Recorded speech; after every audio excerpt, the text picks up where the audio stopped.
Mes très chers compatriotes, en ces instants critiques pour notre nation, je m'adresse à vous avec la gravité et la solennité qu'impose la situation.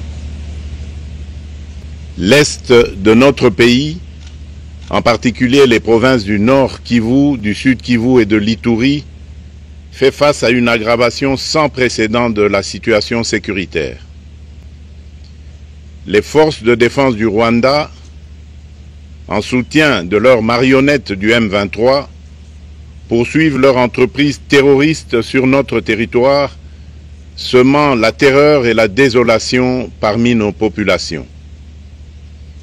Je partage avec vous la douleur et l'indignation face à ces attaques barbares. Ces actes ne sont pas seulement une attaque contre la République, mais une offense à l'histoire et à la dignité de notre peuple. En ces moments difficiles, je vous appelle à la résilience et surtout à la résistance.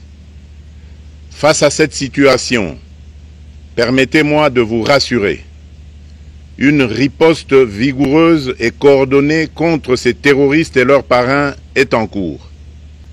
Nos vaillantes forces armées de la République démocratique du Congo, symboles de courage et de patriotisme, sont pleinement mobilisées, prêtes à défendre chaque centimètre de notre territoire. J'ai personnellement convoqué et présidé des réunions de crise avec une équipe restreinte du gouvernement, le haut commandement militaire ainsi qu'une réunion interinstitutionnelle afin d'évaluer les récents développements de la situation et de lever les options pour repousser les agresseurs et reconquérir chaque parcelle de notre territoire. À cet effet, j'ai nommé ce 28 janvier le général-major Évariste Somo Kakule au poste de gouverneur militaire du Nord Kivu pour renforcer la coordination des opérations militaires et restaurer l'autorité de l'État. Parallèlement, nous avons engagé d'importantes démarches diplomatiques, notamment au sein du Conseil de sécurité des Nations Unies, ainsi que dans le cadre du processus de paix de Luanda, auquel nous restons pleinement engagés malgré les obstacles. Nous privilégions la voie du dialogue, mais toujours avec lucidité, tout en restant fermement résolus à défendre notre territoire et notre souveraineté par tous les moyens nécessaires. Mais ce combat n'est pas seulement celui des FARDC. C'est le combat de tout un peuple, le combat de notre identité congolaise, afin de léguer aux générations futures un pays prospère et en paix. À tous nos compatriotes, dans chaque province, chaque ville, chaque territoire et chaque village, ainsi que ceux de la diaspora, sans distinction d'appartenance ethnique ou politique. Unissons nos efforts. Apportons un soutien indéfectible, moral et matériel à nos vaillants soldats. Mobilisons-nous comme un seul homme pour défendre notre souveraineté et sauvegarder notre intégrité territoriale. Je suis pleinement conscient des souffrances de nos compatriotes qui fuient les hostilités. Le gouvernement est instruit d'activer le plan d'urgence humanitaire pour venir en aide aux déplacés. À vous, habitants de Goma et des environs, je ressens profondément votre douleur qui est aussi la mienne. Elle traverse nos cœurs et nos âmes en tant que fils et filles d'une même patrie. Mais face à cette épreuve, je vous exhorte à puiser dans cette force intérieure qui fait la grandeur du peuple congolais. Résistez avec courage. Faites preuve de vigilance constante et gardez votre calme malgré l'adversité. Sachez que nous ne sommes pas restés inactifs. Des plans de contingence sont préparés pour assurer la protection de la population civile et prévenir toute escalade de la violence. Les dispositifs de sécurité ont été renforcés pour protéger les zones stratégiques et nous travaillons sans relâche pour garantir le fonctionnement des services essentiels. Je tiens à rendre un hommage solennel à tous ceux qui ont payé le prix ultime dans cette lutte pour notre dignité et notre souveraineté. J'ai une pensée pieuse pour le général-major Peter Chirimwami, gouverneur militaire du Nord Kivu, tombé les armes à la main. Je m'incline avec respect devant la mémoire de tous nos militaires et de tous les Wazalendo tombés sur le champ d'honneur. Je pense aussi aux soldats de la mission de la communauté de développement d'Afrique australe, la SAMI DRC, qui combattent à nos côtés, aux casques bleus de la MONUSCO, qui ont sacrifié leur vie pour la paix, ainsi qu'aux innombrables civils victimes de la barbarie ennemie. Leur courage et leur sacrifice ne seront jamais oubliés, et nous portons leur flambeau avec la ferme détermination d'achever leur noble combat. Je voudrais ici interpeller directement la communauté internationale et l'Union africaine. Le Rwanda continue de violer ouvertement et sans scrupule les principes fondamentaux de la Charte des Nations Unies ainsi que les accords régionaux. Pire, ces agissements se déroulent dans une impunité totale et ce, avec un mépris manifeste des règles internationales et des valeurs que ces institutions sont censées défendre. Cette attitude arrogante, qui ne cherche même plus à masquer ses forfaits, est une provocation inacceptable à l'égard de notre souveraineté et de la stabilité régionale. La présence de milliers de soldats rwandais sur notre sol, leur soutien politique, logistique et militaire à leur pantin du M23, ainsi que leur implication dans l'exploitation illégale de nos ressources naturelles, nous conduisent tout droit à une escalade aux conséquences imprévisibles, mettant en danger toute la région des Grands Lacs. Votre silence et votre inaction face à la barbarie du régime de Kigali et aux atrocités perpétrées par ses supplétifs sur notre territoire constituent un affront non seulement à la République démocratique du Congo, mais également aux valeurs universelles de justice et de paix.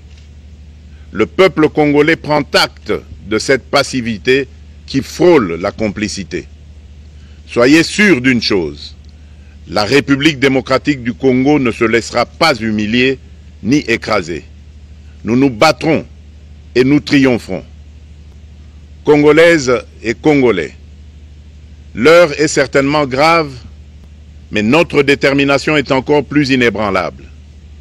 Ce moment critique nous offre l'opportunité de montrer au monde ce qui fait notre force, c'est-à-dire notre unité sans laquelle tous nos efforts seraient vains. Je vous appelle à être vigilants, mais à ne pas céder à la haine, aux divisions ou à la violence.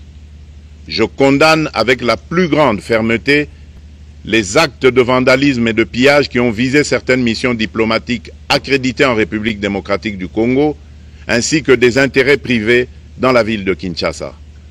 Ces comportements irresponsables dénaturent l'expression saine de notre colère face à l'agression barbare nous imposée et jettent une ombre sur les manifestations pacifiques de soutien à nos vaillantes forces armées qui luttent avec courage et abnégation pour défendre notre souveraineté. Notre engagement doit rester ferme et discipliné. Nous gagnerons cette guerre par notre unité, notre courage et notre sens de responsabilité, et non par la violence aveugle et par l'anarchie. Cette victoire ne sera possible que si chaque Congolais, où qu'il soit, prend toute la mesure du combat qui est le nôtre. J'appelle donc la nation entière, hommes et femmes, jeunes et vieux, acteurs politiques, opérateurs économiques, membres de la société civile, confessions religieuses, artistes et sportifs à se mobiliser, à faire bloc derrière nos vaillantes forces armées et à contribuer chacun à son niveau à l'effort de guerre. J'ai instruit le gouvernement de mettre en place des mesures rigoureuses de réduction du train de vie des institutions et de leurs animateurs afin que les ressources ainsi économisées soient directement réorientées vers le soutien à nos forces armées. Dans cet effort national, j'en appelle également à la responsabilité du secteur privé qui est invité à contribuer activement à cette cause commune. Nos soldats se battent avec héroïsme pour la défense de notre intégrité territoriale et de notre souveraineté.